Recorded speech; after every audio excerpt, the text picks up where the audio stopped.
Topic is, what is a fair fight? What do you think is a fair fight?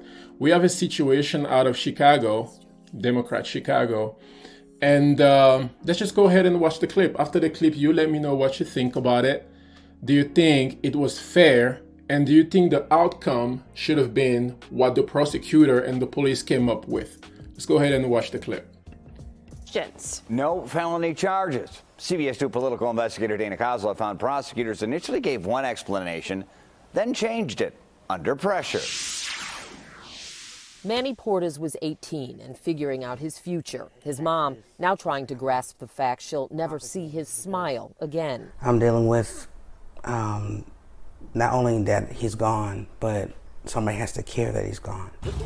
Portis was stabbed to death September 27th, the result of this confrontation with a 17-year-old. It appears the 17-year-old is punching the unarmed Portis, but he's actually stabbing him with each jab with a hidden knife. That's but Nakia Naylor says she was stunned when Cook County prosecutors told her they weren't filing murder charges because the 17-year-old was acting in self-defense and citing mutual combat. What? Instead, the teen that killed her son was charged with the unlawful use of a weapon, a misdemeanor. How's it fair when my son didn't have anything and the boy had a knife, a weapon? Portis' aunt says those same prosecutors didn't even consider this video, which they say shows the 17-year-old following Portis to that mutual friend's house and posting it. He had been bullying him, he had been taunting him, he had been stalking him prior to the fight. This was the first of two cases in just the past week where prosecutors from the Cook County State's Attorney's Office initially used the mutual combatant explanation as a reason for not filing felony charges,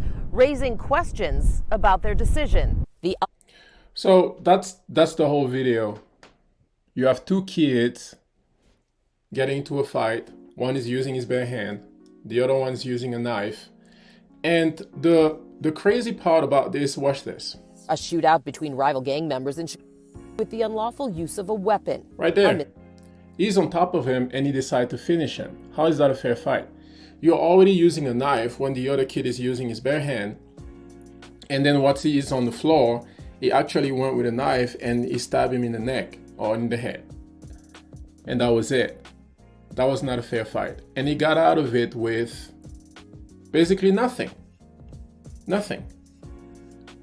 This is not a fair fight.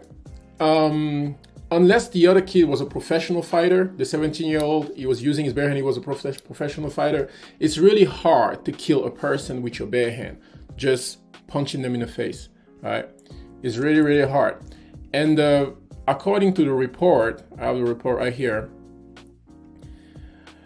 it says that instead the teen who killed her son was charged with unlawful use of a weapon, a misdemeanor. Yeah, that's not fair. And what type of example is that? 17-year-old, you killed a kid, you killed another person, and basically nothing. Basically nothing. For me, this was not fair. It wasn't fair at all. So what do you think? Do you think this was fair? Do you think it's a fair fight? Do you think you can get into a fight and if you're losing, you can have any type of weapon in your pocket, just put it out and, you know, win the fight? Is that how it happens now? Is that the society you want to live in? Let me know in the comment section what do you think about this story out of Chicago.